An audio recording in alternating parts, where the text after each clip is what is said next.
Assalamualaikum warahmatullahi wabarakatuh. Welcome back my channel. Semoga hari ini aktivitasnya berjalan dengan lancar semua yang nonton video ini. Sebelumnya kalian udah pada kenal sama Viva mahasiswi UNP Prodi Sastra Indonesia dengan NIM 19017086. Nah, di video kali ini Afifah akan membahas angkatan 45. Nah, kita kan belajar sejarah sekarang nih ya. Sebelumnya Viva udah bahas tentang angkatan Pujangga Baru yang dipelopori oleh Arsmin Pane, Amir Hamzah, Sanusi Pane dan kawan-kawannya. Nah, di kali ini apa yang akan kita bahas di angkatan 45? Kalian taunya apa? Angkatan 45. 45 kemerdekaan, Kak. 45 apalagi? Pokoknya tahun 45 itu merupakan tahun yang paling bersejarah bagi kita. Nah, sebelum Viva lanjut ke pembahasan, jangan lupa ya komen, like, subscribe, and share sebanyak-banyaknya ke teman-teman yang lain supaya ilmu ini berkah buat Viva dan buat yang nonton semuanya. Nah, pasti udah gak sabar mendengar penjelasan Viva. Baiklah, langsung saja kita langsung masuk ke pembahasan yang pertama, yaitu sejarah. Angkatan 45 ini bermula pada suatu organisasi yang didirikan oleh Jepang yang diberi nama Keimin Bunka Shidoso. Ini merupakan organisasi kebudayaan yang didirikan oleh Jepang untuk kepentingannya di Perang Asia Timur Raya, dan Jepang mendirikannya di Indonesia. Organisasi kebudayaan ini bergerak dalam banyak bidang, tidak hanya tari, musik, seni rupa, dan semacamnya, tapi juga dalam bidang kesusastraan.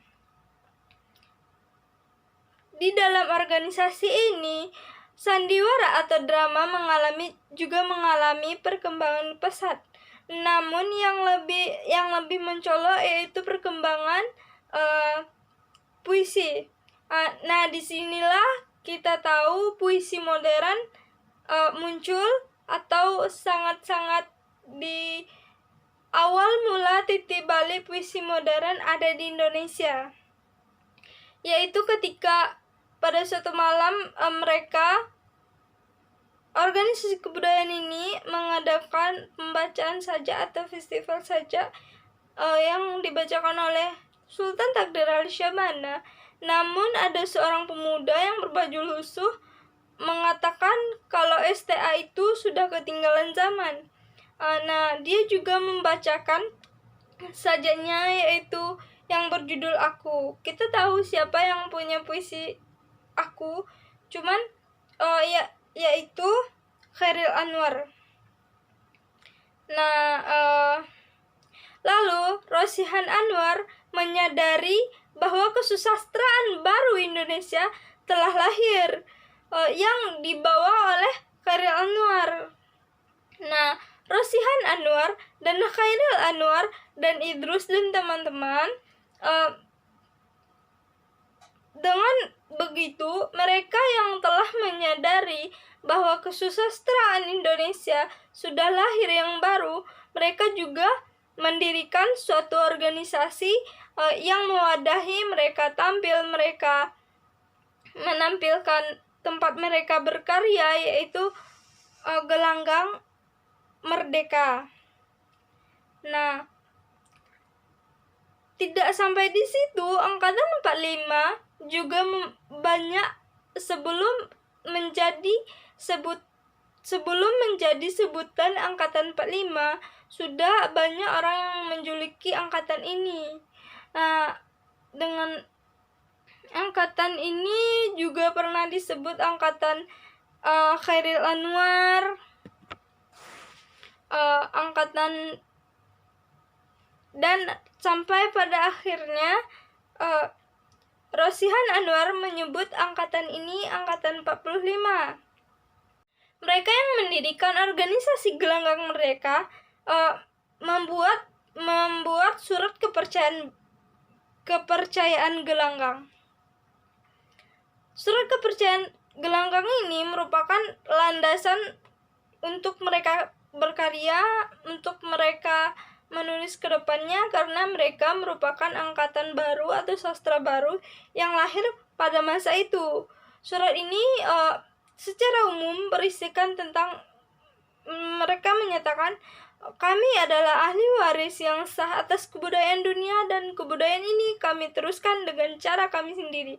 Dengan artian mereka ingin meneruskan kebudayaan yang ada dengan cara mereka sendiri. Mereka tidak mau terkungkung dengan kebudayaan lama yang telah ada, yang telah berkembang di masyarakat.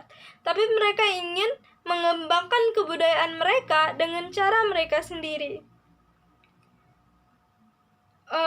Mereka juga mengatakan keindonesiaan kami tidak semata-mata karena kulit dan rambut kami yang hitam atau tulang pelipis kami yang menjorok ke depan, tetapi lebih banyak oleh apa yang dituturkan atau oleh wujud pernyataan hati dan pikiran kami. Dan mungkin dimaksudkan tidak hanya fisik, tidak hanya sebatas fisik keindonesiaan mereka, tapi jauh lebih dalam dari itu.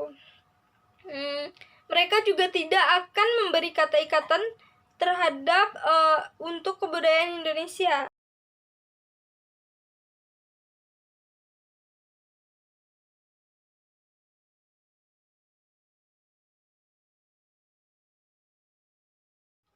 Setelah kita mengetahui sejarahnya, nah kira-kira siapa sih pelopor angkatan 45 ini? Di sini saya cuma akan menjelaskan sekilas tentang pelopor ini. Pelopornya ada 5, yaitu Chairil Anwar, Rosihan Anwar, Asrul Sani, Rifai Afin, dan Idrus. Selanjutnya, saya akan membahas tentang pengarang dan karya sastra pada angkatan 45. Yang pertama, kita akan membahas Chairil Anwar. Chairil Anwar lahir di Medan pada tanggal 26 Juli tahun 1922 dan wafat pada tanggal 28 April pada tahun 1949 di Jakarta. Beliau merupakan penyair angkatan 45 yang terkenal dengan puisinya yang berjudul Aku. Bisa disebut ia juga merupakan pelopor puisi modern yang tidak terkait dengan aturan, lebih bebas dari puisi yang sebelumnya. Chairil Anwar lebih banyak menularkan puisi-puisi yang mayoritas bertemakan kematian, individualisme, dan eksistensialisme. Chairil Anwar memiliki beberapa karya, di antara lain 1. Kumpulan Sajak Kerikil Tajam dan Terhempas yang Putus dan yang Terhempas dan yang Putus pada tahun 1949, Deru Campur Debu pada tahun 1949, yang selanjutnya 3. Menguak Takdir, Aku Ini Binatang Jalang pada tahun 1986, dan yang terakhir yaitu Derai-Derai Cemara pada tahun 1999. Yang kedua, Asrul Sani. Asrul Sani ia lahir pada tanggal 10 Juni 1927 di Rao, Sumatera Barat, dan meninggal pada 11 Januari 2004 di Jakarta. Beliau merupakan sastrawan, sutradara, dan penulis skenario film, ternama asal Indonesia. Karyanya antara lain naskah drama Mahkamah. Nah, yang ketiga yaitu Idrus. Beliau lahir pada tanggal 21 September 1921 di Padang, meninggal pada tanggal 18 Mei 1979 di Padang. Ia pernah menjadi redaktur Balai Pustaka pada tahun 1943 sampai 1949, Kepala Bagian Pendidikan GIA pada tahun 1950 sampai 1952, dan dosen Universitas Munasih pada tahun 1965 sampai 1979. Ia juga pernah menjadi redaktur Majalah Indonesia dan Kisah. Ia juga telah banyak menciptakan karya, diantaranya yaitu drama Dr. Bisma pada tahun 1945, kumpulan cerpen dan drama Dari Ave Maria ke Jalan Lain ke Roma pada tahun 1948, drama Keluarga Surono pada tahun 1948, novel Aki pada tahun 1949, dan novel Perempuan dan Kebangsaan pada tahun 1949. Karya sastra prosa yang pertama yang Viva bahas di sini adalah novel yang berjudul Aki. Teman-teman bisa lihat gambarnya di samping jika teman-teman mau baca atau mau cari bukunya. Ini merupakan sebuah novel dari Idrus. Ini menceritakan tentang Aki yang bangun dari tidurnya, lalu ia mengalami perubahan yang sangat drastis, terutama dari pandangan dia tentang hidup, cara pikir dia dalam kehidupan. Untuk lebih jelasnya bisa dibaca. Yang kedua yaitu kumpulan cerpen dan drama dari Idrus juga yang berjudul Dari Ave Maria ke Jalan Lain ke Roma. Ini bisa teman-teman juga cari bukunya di pasaran, masih beredar. Yang selanjutnya yaitu puisi dari Khairil Anwar. Di sini Viva akan membahas tentang puisi yang diambil dari kumpulan puisi Deru Campur Debu yang berjudul Kawanku dan Aku.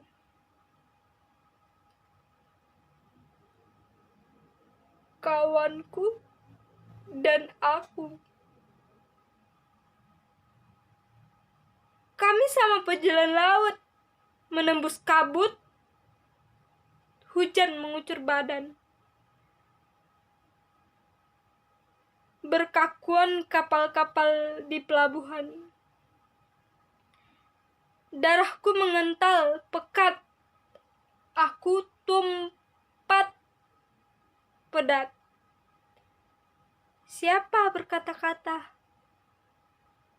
Kawanku hanya rangka saja.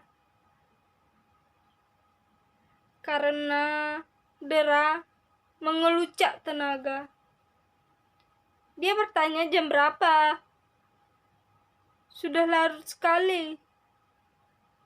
Hilang, tenggelam segala makna.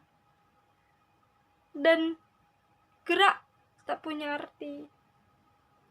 Drama yang akan selanjutnya yaitu drama yang akan Viva bahas di sini yaitu drama Mahkamah yang merupakan karya dari Asrul Sani. Drama Keluarga Surono karya Idrus.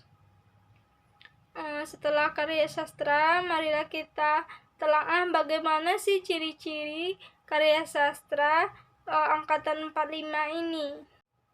Ciri atau karakteristik karya sastra pada angkatan 45 ini, yang pertama yaitu bentuknya lebih bebas atau lebih terbuka. Yang kedua, cerita tentang merebut kemerdekaan. Yang ketiga, pengaruh unsur sastra asing lebih luas dibandingkan angkatan sebelumnya. Yang keempat, sastrawan periode ini terlihat menonjol individualismenya. Yang kelima, dinamis dan kritis, penuh pemikiran-pemikiran kritis dari mereka-mereka yang mengarang pada angkatan ini. Yang keenam yaitu penghematan kata dalam karyanya. Contohnya saja puisi, mereka lebih menggunakan sedikit kata yang tidak terikat oleh aturan-aturan persajakan pada angkatan-angkatan sebelumnya. Yang keenam yaitu lebih ekspresif dan spontan. Mereka lebih ekspresif menyampaikan ekspresinya di dalam tulisan mereka. Yang ketujuh, terlihat sinisme dan sarkasme. Setelah mengetahui ciri atau karakteristik karya sastra pada angkatan ini, marilah kita mentelah perbedaan yang ada pada karya sastra angkatan 45 dengan karya sastra angkatan sebelumnya, yaitu angkatan Pujangga Baru. Yang pertama yaitu puisi pada Pujangga Baru masih memiliki sifat semi terikat dengan aturan-aturan yang ada pada persejakan, sedangkan puisi pada angkatan 45 lebih bebas, tidak terikat oleh pembagian bait, baris, dan persajakan. Nah, yang kedua, angkatan Pujangga Baru bercorak politik dan romantis, sedangkan angkatan 45 bercorak isi realis dan naturalis yang menggunakan corak romantis.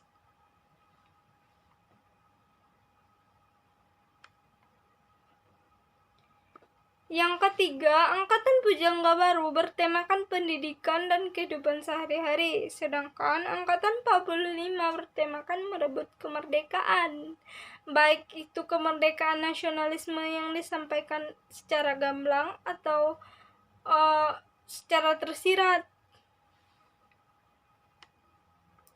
Yang terakhir yaitu bahasa yang digunakan pada angkatan Pujangga Baru menggunakan bahasa Indonesia, sedangkan bahasa yang digunakan pada angkatan 45 lebih bersifat frontal, spontan, lebih ekspresif, lebih modern. Angkatan sebelumnya bahasa Indonesianya masih bahasa Indonesia yang tidak